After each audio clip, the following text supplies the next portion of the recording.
Right, thanks for checking out this video commentary track of AngryBots Remix, my submission for the Leonard Paul School of Video Game Audio Unity course. Over this video we're going to take a quick look at the sound effects and design process. After that we're going to look at exactly how that was implemented and a little bit of the coding behind that. Beyond that, take a quick look at the adaptive score as well, and both the code and the music that supports that, and finally some of the game tweaks that I added, just to add a little bit of sizzle to the final product. With that in mind, let's dig straight in.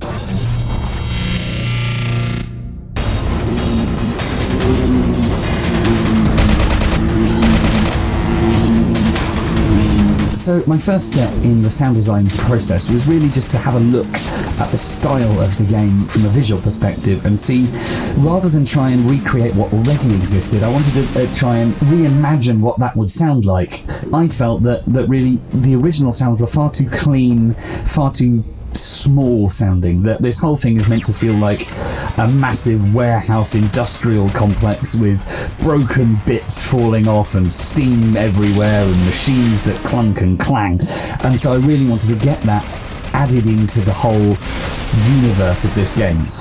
So once I had that design concept in my head, I then ran through the game with play after play after play, having a look at not just what sound effects were in the original Unity engine, but where I felt effects were needed.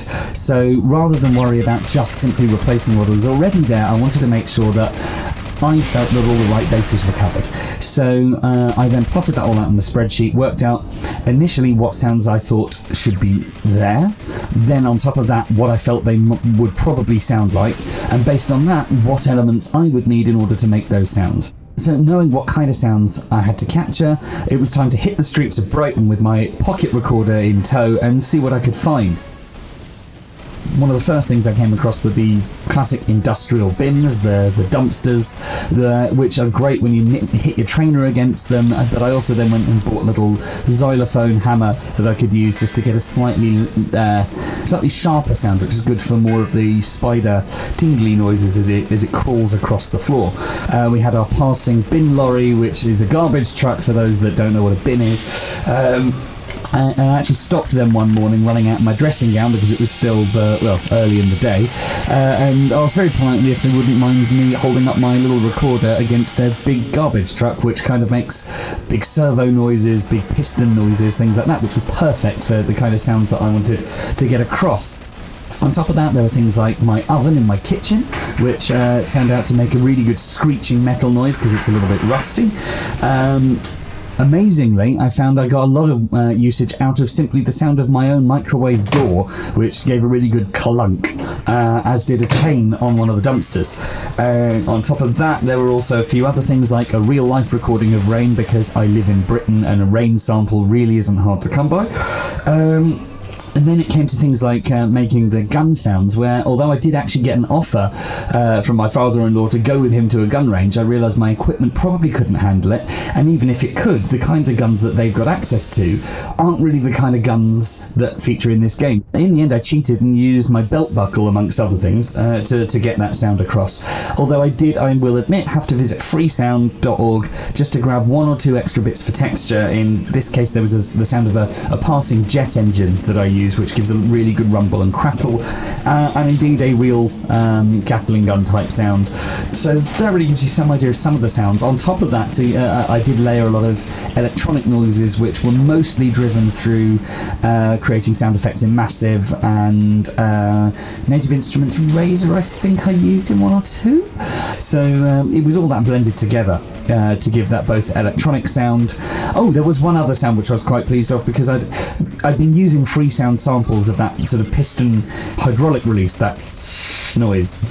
And in the end I replaced them all because I realised I'd literally been sat here all along with access to that noise, as my chair has a little back support valve that you can release the air pressure from and squeeze the air pressure from, and the air pressure release valve gives the perfect sound.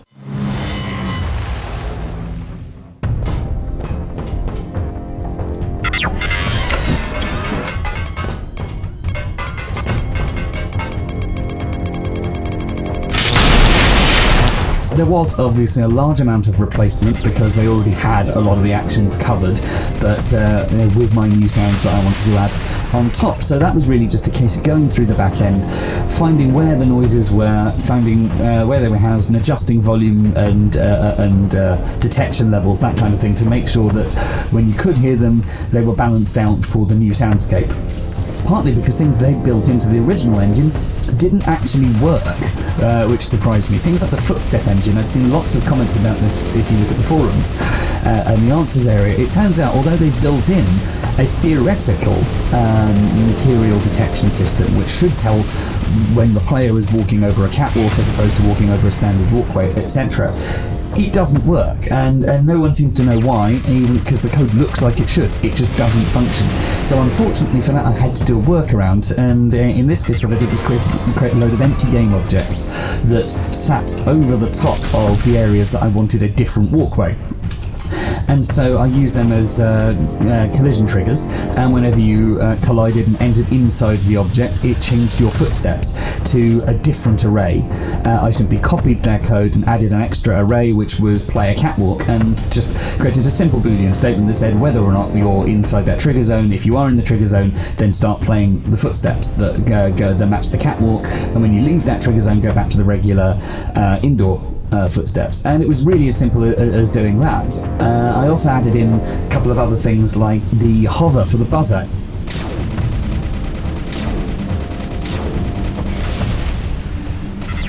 And so, as well as just being a hover sound, rather than just simply looping, I wanted it to react to the speed of the buzzer. So I created a little script that measured the acceleration and the velocity of the vehicle at any time, and related that to the pitch of the audio. So those are a couple of things that I replaced. There were a few things like there were little pipes and fans that are ejecting steam. In the prefab, I created a randomization script for the pitch, so that when you went by each one, even if there were 2 or 3 side by side, you wouldn't end up with that horrible phasing effect where you realise the 2 samples are playing at exactly the same time. One of the other sounds that I added was also the hacking noise, so that when you go up to the computers and try and unlock the machines, you see a little bar go up, but there was never a sound to accompany that, and I always found that a bit of a shame, a bit of a lost moment.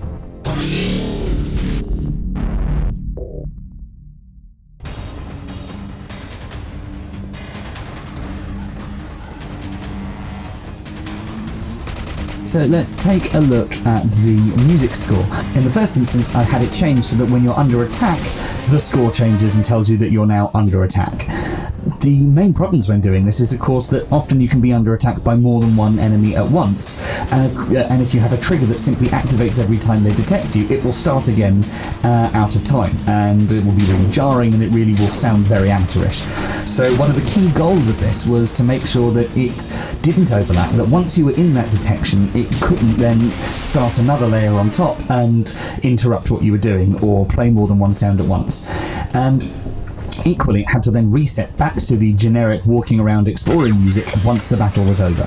So that all worked reasonably well in the first instance after a lot of toing and throwing and lots of error and pulling my hair out. But once we accomplished that system, I realised it needed to go a little bit further.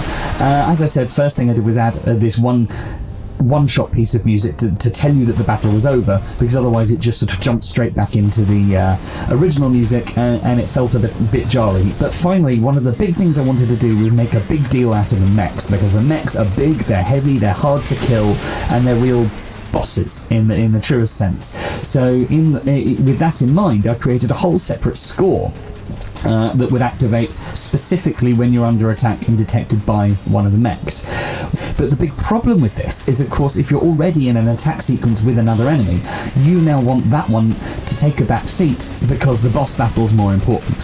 So I had to create a system whereby if the mech was in play, you couldn't get that music interrupted by one of the lower tier enemies. But I felt there was something missing from it, which really came down to the fact that for a big boss, there's absolutely no way of knowing how far through the fight you are. They haven't developed any kind of UI that tells you or responds to the player.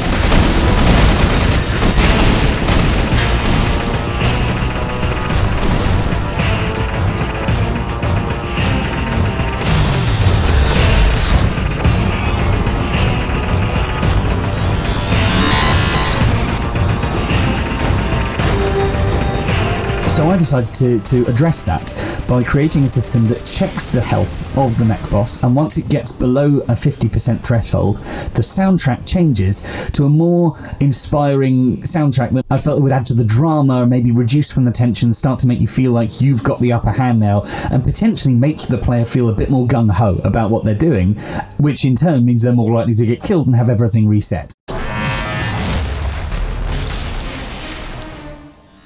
Finally then, I just wanted to let you know about a couple of tweaks that I did to the game engine.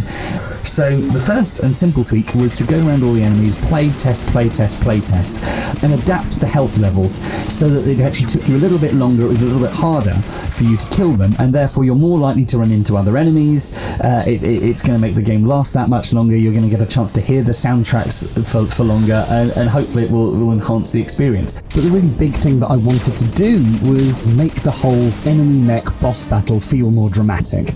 I simply zoomed the camera in a long way, so you were much closer, had a much shorter view around you of what was there.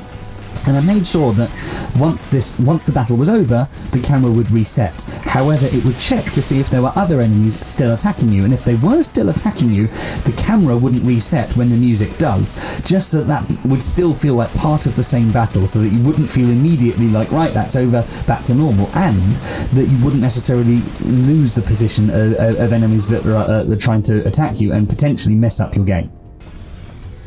So really those are the main changes that I made to the game. Please do like, comment, subscribe, whatever works for you, and let me know what you thought of the video, let me know what you thought of the audio, and if you are interested in finding out more, please get in touch. Yeah, thank you very much for watching. Take care.